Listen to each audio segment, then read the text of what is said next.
வணக்கம். நான் தர்மா. நான் இப்போ எங்கே நிற்கிறேன்டா, யாழ்ப்பாணத்தில் அளவெட்டி என்ற இடத்த நிற்கிறேன். இந்த அளவெட்டி என்ற இடத்த பார்த்தீங்கன்னு சொன்னால், இப்போ ஒரு அழகான ஒரு வீட்டை வந்து நிற்கிறேன். இந்த வீடு வந்து உங்களுக்கு இந்த வீட்டை நான் இப்போ சுற்றி காட்டுறேன். அதே நேரம் இந்த வீட்டை வந்து இவர்கள் வாடகைக்கு வந்து வழங்கினோம். அந்த வீடு தொடர்பான விடயங்களை தான் இன்றைக்கு நான் சொல்ல போகிறேன். அதே நேரம் இந்த வீட்டை நீங்கள் பாவிக்கணும், பயன்படுத்தணும்னு சொன்னால் எவ்வளவு கட்டணங்கள் வந்து அறவிடினம் போன்ற விடயங்கள் எல்லாத்தையும் நான் சொல்லுவேன். அதே நேரம் இந்த வீட்டுக்கு நீங்கள் வர வேணும்னு சொன்னால், இந்த இடத்துக்கு வரணும்னு சொன்னால் எப்படி வாரன்னு சொல்லி பார்த்தோம்னு சொன்னால், நீங்கள் மல்லாகத்துக்கு வந்தீங்கன்னு சொன்னால் மல்லாகம் சந்தியாலே அப்படியே அழுக்கை சந்திக்கு வந்தீங்கன்னு சொன்னால், அழுக்கை சந்தியால அம்பன ரோட்டுக்கு திரும்பினீங்கன்னு சொன்னா அதுல வந்து பலநோக்கு கூட்டுறவு சங்கம் வருது. அந்த பலநோக்கு கூட்டுறவு சங்கத்துக்கு வந்து பின்பகுதியில தான் இந்த இடம் வந்து அமைஞ்சிருக்கு. அதே நேரம் நீங்கள் தெல்லிப்பளை சந்தியால வந்தீங்கன்னு சொன்னா, தெல்லிப்பளை சந்தி அடுத்தது அம்பனையால வந்து அம்பனை சந்தியால அளவெட்டி பக்கம் திரும்பினீங்கன்னு சொன்னா பலநோக்கு கூட்டுறவு சங்கம் இருக்கு. அந்த பலநோக்கு கூட்டுறவு சங்கத்துக்கு பின்பகுதியிலான் இந்த இடம் வந்து அமைஞ்சிருக்கு. அதாவது வந்து பலநோக்கு கூட்டுறவு சங்கம் மகாயன சபை மண்டபம் இருக்கு. அந்த மகாயன சபை மண்டபத்துக்கு வந்து பின்பகுதியில தான் இந்த இடம் வந்து இருக்கு. ஒரு அமைதியான ஒரு இடம். இந்த அழகான ஒரு வீடு. இந்த வீடு எப்படி இருக்குன்னு சொல்லி நான் இப்போ உங்களுக்கு சுத்தி காட்டுறேன். இப்போ இந்த வீட்டின் முன்பகுதியை காட்டுறேன் பாருங்க. முன்பகுதியில வந்து நீங்கள் கொண்டு வர வாகனங்களை தாராளமாக நிறுத்தி வைக்கக்கூடிய வசதி வந்து இந்த இடத்துல இருக்கு பாருங்க. முன்னுக்கு பெரிய இடம் வந்து முன்னுக்கே இருக்கு. அதே நேரம் பாருங்க, முன்னுக்கு வந்து மரங்கள் எல்லாம் நிற்குது. இந்த வீட்டை நீங்கள் முழுமையாகவும் வாடகைக்கு பெற்றுக்கொள்ளலாம். அதே நேரம் தனித்தனி அறைகளாக வேணுமென்றாலும் பெற்றுக்கொள்ளலாம். இந்த பெரிய பெரிய ஹோட்டல்களில் போய் நிற்கிறத விட இது ஒரு அமைதியான இடம். கட்டணம் வந்து நியாயமான கட்டணம் தான். இந்த முன்பகுதியில் வந்து தாராளமாக பாருங்க, பெரிய இடம் வந்து இருக்கு. பெரிய வாகனங்கள் எல்லாம் நிப்பாட்டலாம். இப்போ இந்த வீட்டுக்குள்ள வந்துட்டேன். இந்த வீடு எப்படி இருக்குன்னு சொல்லி காட்டுறேன். இந்த வீட்டை பார்த்தீங்கன்னு சொன்னா, அப்படி முன்னுக்கு வந்தோடனே இந்த வீட்டுக்கு முன்பகுதியில ஒரு அழகான ஒரு அவுட்கோல் ஒன்று இருக்கு. இந்த அவுட்கோலோட பார்த்தீங்கன்னு சொன்னா, இந்த பக்கத்துல வந்து ஒரு அறை ஒன்றை அமைச்சிருக்கணும். அடுத்த பாருங்க, இந்த வீட்டுக்கு உள்ள செல்றதுக்கான பிரதான வாசல் வந்து இதுதான். இந்த வாசல் கதவை பார்த்தீங்கன்னு சொன்னா அழகான முறையில அந்த கொத்து கதவைன்னு சொல்லிவினோம். அழகான வேலைப்பாடுகளோட இந்த கதவை வந்து அமைச்சிருக்கணும். நீங்க இந்த வீட்டுல வந்து தங்குறாக்கள் இந்த இடத்துல நீங்க அமர்ந்திருந்து வடிவ உரையாடக்கூடிய மாதிரியான வசதி வந்து இந்த இடத்துல வந்து இருக்கு. இப்ப நான் இந்த வீட்டுக்குள்ள போய் இந்த வீடு எப்படி இருக்குன்னு சொல்லி உங்களுக்கு காட்டுறேன்.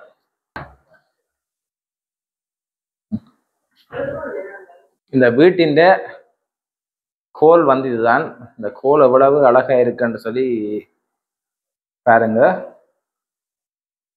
இந்த ஹோல்ல முன்பகுதியில சோபா எல்லாம் போட்டிக்கணும். மேலே பாருங்க, அந்த ஜிப்சம் வேலைப்பாடுகளை கொண்டு இந்த மேற்பகுதியை அழகுபடுத்தி இருக்கு. இந்த வீட்டை பார்த்தீங்கன்னு சொன்னா, இந்த வீட்டுல வந்து மொத்தமாக 5 அறைகள் காணப்படுது. 5 அறையில வந்து 2 அறைக்கு தான் ஏசி இருக்கு. இந்த வீட்டை வந்து முழுமையாக பயன்படுத்துறேன்னு சொன்னா இவ்வளவு கட்டணம். நீங்க தனித்தனி அறைகளாக பயன்படுத்தணும்னு சொன்னா இவ்வளவு கட்டணம் நான் சொல்றேன். இந்த வீட்டை பொறுத்தளவில் நீங்கள் யாழ்ப்பாணத்துக்கு சுற்றுலாவுக்காக வருவீங்கள், வேற தேவைகளுக்காக வருவீங்கள், வெளிநாடுகள்ல இருந்து வருவீங்கள், அவர்களுக்கு வந்து உகந்ததாக இருக்குன்னு நினைக்கிறேன். அதே நேரம் இப்ப பாத்தீங்கன்னு சொன்னா நாகப்பட்டினத்திலிருந்து காங்கேசந்துறை நோக்கி கப்பல் சேவை இடம்பெற்று வருகிறது. அந்த கப்பல்ல வாராக்கள் கூடுதலாக காங்கேசந்துறைக்கு வந்தீங்களாக இருந்தா காங்கேசந்துறை துறைமுகத்திலிருந்து கிட்டத்தட்ட ஒரு 3 கிலோமீட்டர் தூரத்துல இந்த இடம் வந்து அமைஞ்சிருக்கு. இந்த இடத்துல நீங்க வந்திருந்து முழு இடங்களையும் வந்து பார்க்கக்கூடிய மாதிரியான வசதிகள் இருக்கு. அவர்களுக்கும் இந்த வீடு வந்து பயனுள்ளதாக இருக்கும்னு சொல்லி நான் நினைக்கிறேன். அறைகள் எப்படி இருக்குன்னு சொல்லி காட்டுறேன். இது பாத்தீங்கன்னு சொன்னா இது ஒரு ஏசி அறை. அதே நான் பாருங்க, இந்த கதவு எப்படி அழகா இருக்குன்னு சொல்லி இதுல வந்து முருகன் எல்லாம் செலுத்திருக்கு. முருகனை வந்து செதுக்கி இருக்கணும். அதே நேரம் பாருங்க, முன்னுக்கு வந்து ஓமன்னு சொல்லி எழுதி இருக்கணும். இந்த அறைக்குள்ள போய் நான் எப்படி இருக்குன்னு சொல்லி காட்டுறேன். பாருங்க இந்த அறை எப்படி அழகா இருக்குன்னு சொல்லி. மிகவும் அழகாக இந்த அறையை வந்து பராமரித்து கொண்டு வெறியின போல இருக்கு. பாருங்க, இதுல வந்து 2 கட்டில் வந்து போட்டுக்கணும் இந்த அறைக்கு. இதுல வந்து நான் நினைக்கிறேன் இந்த 2 கட்டில இந்தியால 2 பேர் படுக்கலாம். இந்த கட்டில 2 பேர் 4 பேர் படுக்கக்கூடிய மாதிரி இருக்கும். அதெல்லாம் பிள்ளைகளும் வந்தா சேர்ந்து நிக்கலாம். எல்லாருமே சேர்ந்து நிக்கக்கூடிய மாதிரியான ஒரு இடம் தான் இந்த இடம். பாருங்க, இந்த பக்கம் ஒரு அழகான ஒரு கபர்ட் ஒன்று இந்த இடத்துல இருக்கு. இந்த பக்கம் கேர்டின் போட்டுருக்கோம். அதே நேரம் இந்த அறை வந்து ஏசியுடன் கூடிய அறையாக இருக்கு. இந்த அறையை மட்டும் நீங்கள் பாவிக்கணும்டா இதற்கான கட்டணம் 10,000 ரூபாய் அறவிடினம். இதோட வந்து நீங்கள் இன்னும் ஒரு ஏசி இல்லாத ஒரு அறையையும் பயன்படுத்தி கொள்ளக்கூடிய மாதிரி ஹோல் எல்லாத்தையும் நீங்க பாவிக்கலாம். 10,000 ரூபாய். அதே நேரம் ஏசி இல்லாம பயன்படுத்தணும்னு சொன்னா 5,000 ரூபாய் மட்டும்தான் கட்டணம் அறவிடப்படும். இப்ப பாத்தீங்கன்னு சொன்னா இது அடுத்த அறை. இந்த அறையும் வந்து ஒரு ஏசி கூட்டப்பட்ட அறை தான். இப்ப இந்த அறை வந்து எப்படி இருக்குன்னு சொல்லி காட்டுறேன். இந்த அறையை பாத்தீங்கன்னு சொன்னா இந்த அறையில வந்து ஒரு கட்டில் வந்து போட்டிருக்கணும். அதே நேரம் இந்தியாவில் வந்து கேர்டின் எல்லாம் போட்டு அழகான விதத்துல வந்து இருக்கு. இந்த பக்கத்துல ஒரு கபர்ட் ஒன்று இருக்கு. மிகவும் ஒரு அழகா இருக்கு. இந்த ரூமை நீங்க பயன்படுத்தணும்னு சொன்னாலும் உங்களுக்கான கட்டணம் ஏசியோட பாவிக்கிறேன்னு சொன்னா 10,000 ரூபாய் கட்டணம் அறவிடப்படும். ஏசி இல்லாம பாவிப்பீங்களன்னு பயன்படுத்துவீங்கன்னு சொன்னா 5,000 ரூபாய் கட்டணம் அறவிடப்படும். இப்ப நான் இந்த கோல்ல இருந்து இந்தியாவில் இருக்கிற அறைகளை உங்களுக்கு காட்டுறேன் பாருங்க. இதுல வந்து ஒரு அழகான ஒரு வளை ஒன்றை வந்து வச்சிருக்கணும். அப்படியே இந்தியாவில் வந்தீங்கன்னா இதுல வந்து ஒரு சாப்பாட்டு மேசை வந்து இருக்குது. இது வந்து ஒரு சாப்பாட்டு அறை. இந்த சாப்பாட்டு அறைக்கு இந்த பக்கத்துல வந்து சமையல் அறை இருக்கு. அதே தான் இந்த பக்கத்துல வந்து ஒரு அறை ஒன்று இருக்கு.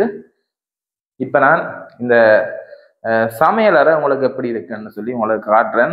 இந்த வீட்டுல வந்து தங்குறாக்கள் சமையல் அறையையும் பயன்படுத்தலாம். இந்த சமையல் அறையில உங்களுக்கு சமைக்கிறதுக்கு தேவையான அடுப்பு இருக்கு.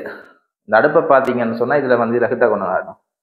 இதுல வந்து கரண்ட் அடுப்பு இருக்கு. நீங்க மின்சாரத்தை கொண்டு பயன்படுத்துற அடுப்பும் இருக்கு. அதே நேரம் கேஸ் குக்கரும் இருக்கு. நீங்க கேஸ் குக்கரையும் பயன்படுத்தி கொள்ளக்கூடிய மாதிரி இருக்கு. அப்படியே இந்த பக்கம் பார்த்தீங்கன்னு சொன்னா வாஷிங் மிஷின் இருக்கு. நீங்கள் தாராளமாக பயன்படுத்தலாம். அப்படியே இந்த பக்கம் பார்த்தீங்கன்னு சொன்னா இதுல வந்து பிரிட்ஜ் இருக்கு. இந்த பிரிட்ஜையும் வந்து நீங்க பயன்படுத்தி கொள்ளக்கூடிய மாதிரி இருக்கு. பாருங்க, உங்களுக்கு வந்து டீ வேணும்னு சொன்னா நீங்களே டீயை போட்டு குடிக்கக்கூடிய மாதிரி கேட்டில் எல்லாம் வந்து வச்சிருக்கணும். இது எல்லாமே நீங்க இந்த வீட்டுல வந்து தங்கினீங்கன்னா பயன்படுத்தி கொள்ளலாம். அடுத்த இந்த சாப்பாட்டு அறைக்கு இந்த பக்கத்தை பார்த்தீங்கன்னு சொன்னா இதுலயே ஒரு அறை ஒன்று இருக்கு. இந்த அறைகள் வந்து ஏசி இல்லை. ஆனா இதுகளே நீங்க வந்து இந்த வீட்டுல வந்து தங்கினீங்கன்னா பயன்படுத்தி கொள்ளலாம். ஃபேன் இருக்கு. இது வந்து ஏசி இல்லை. நீங்க இந்த அறையும் தாராளமாக பயன்படுத்தலாம். அடுத்து அப்படியே இந்தியால போய் உங்களுக்கு காட்டுறேன். இந்த இடத்துல வந்து அப்படியே ஒரு கொரிடோர் ஒன்று இருக்கு. கொரிடோருக்கு இந்த பக்கம் பாத்ரூம் இருக்கு. இந்தியாலி பக்கம் இன்னும் 2 அறைகள் வந்து இந்தியால இருக்கு. இப்ப இந்த பாத்ரூம் எப்படி இருக்குன்னு உங்களுக்கு காட்டுறேன் பாருங்க. இதான் இந்த வீட்டுக்குரிய பாத்ரூம். இந்தியால ஹொமட். இந்த பக்கம் பாத்தீங்கன்னு சொன்னா இந்த குளியல் தொட்டி இருக்கு. குளிக்கிற இந்தியாலையும் ஒரு ஹொமட் ஒன்று இருக்கு. 2 ஹொமட் இருக்கு. அப்படியே வெளியால வந்தீங்கன்னா இந்த இடத்துல ஒரு படுக்கை அறை ஒன்று இருக்கு. இந்த இடத்துல ஒரு படுக்கை அறை. அடுத்தது இப்படியே வந்தீங்கன்னா இதுல ஒரு படுக்கை அறை ஒன்று இருக்கு. இப்படியே வந்தீங்கன்னு சொன்னா இதால வந்து வெளியில போகலாம். இப்ப இந்த வீட்டை வந்து உங்களுக்கு சுத்தி காட்டியிருக்கிறேன். இந்த வீட்டை நீங்க பயன்படுத்தணும்னு சொன்னா எவ்வளவு கட்டணம் அறவிடினம்னு உங்களை சொல்றேன். நான் ஏற்கனவே காட்டின மாதிரி இந்த வீட்டுல 2 அறைகளுக்கு தான் ஏசி இருக்கு. மற்ற அறைகள் வந்து ஏசி இல்லாத அறைகளாகத்தான் காணப்படுது. நீங்க இந்த 2 அறைகள் ஏசி அறை உட்பட இந்த வீட்டை நீங்கள் முழுமையாக பயன்படுத்தணும்னு சொன்னா சமையல் அறை, அடுத்தது இந்த கோல் எல்லாத்தையும் சேர்த்து நீங்க பயன்படுத்தணும்னா அதுக்குரிய கட்டணமாக 15,000 ரூபாய் இவர்கள் வந்து அறவிடினம். நீங்க ஒரு அறையை தனியாக பாவிப்பீங்களா, அதாவது ஒரு அறை ஏசியோட நீங்க பாவிப்பீங்களாக இருந்தா ஏசி இல்லாத அறையும் ஒன்றை நீங்க பாவிச்சு கொள்ளலாம். அதுக்குரிய கட்டணமாக 10,000 ரூபாயும் இவர்கள் வந்து அறவிடினம். அடுத்தது இந்த வீட்டை நீங்கள் ஏசி இல்லாம முழுமையாக நீங்க பயன்படுத்தணும்னு சொன்னா உங்களுக்குரிய கட்டணமாக 7,000 ரூபாயும் கட்டணமாக வந்து அறவிடப்படும். தாராளமா நீங்கள் இந்த வீட்டை வந்து பயன்படுத்தலாம். முழு வசதிகளும் எல்லா வசதிகளுமே இந்த இடத்துல வந்து இருக்கு.